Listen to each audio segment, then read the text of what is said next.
Carbon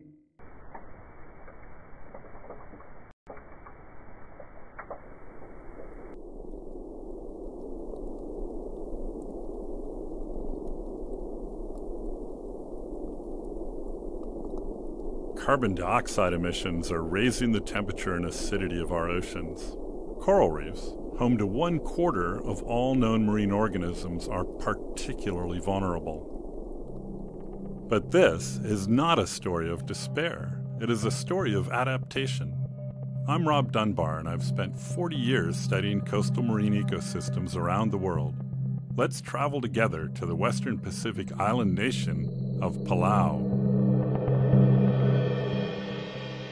Can you find Palau on the map?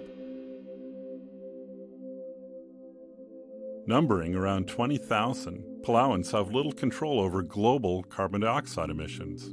However, they are doing what they can to reduce damage to reefs by changing local policy. Today, we'll take a closer look at the impacts of tourism and land use practices. One of my favorite spots in Palau is Soft Coral Arch. Here, delicate soft corals grow in the shade of a shallow limestone arch. Take in the peace and quiet. Unfortunately, we seldom see soft coral arch like this, free from disturbance. Let me show you how it usually looks. Look above and around you. This beautiful sight draws large numbers of tourist boats every day. Observe how many of the tourists are swimming vertically instead of horizontally, kicking and damaging the corals with their fins. On the left side of the room is almost every Palauan senator. On the right are marine scientists, including me.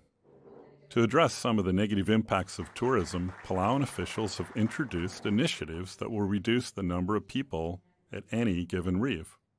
But humans affect marine ecosystems even if they never enter the water. Already weakened by climate change, nearshore reefs are more susceptible to damage when heavy rainfall on land carries sediments to the coastal ocean. As you look around, you'll notice that sediments reduce the clarity of the water, and there are few living corals and fish. Poor land use practices, such as eliminating the mangrove forests that run along the coastline, make the problem worse. Conversely, good farming practices can actually reduce the amount of sediment. This is a traditional Palauan taro farm. Scientists in Palau found that taro farms can reduce the amount of sediments in stormwater runoff by as much as 90%, acting like a sponge. They are working with land managers and farmers to strategically place farms in areas that will catch sediment before it reaches the ocean. In turn, the trapped sediments provide nutrients that help the taro grow. Now, look around. This reef is starting to recover.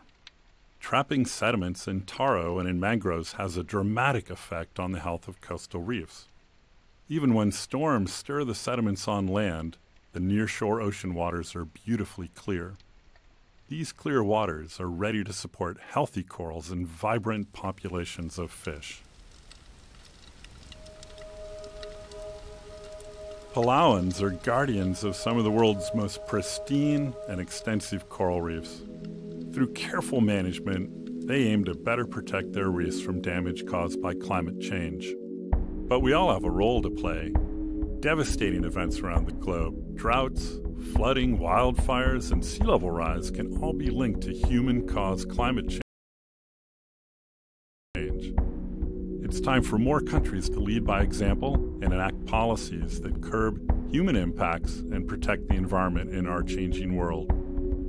Now, take in the splendor of this wondrous planet we call home.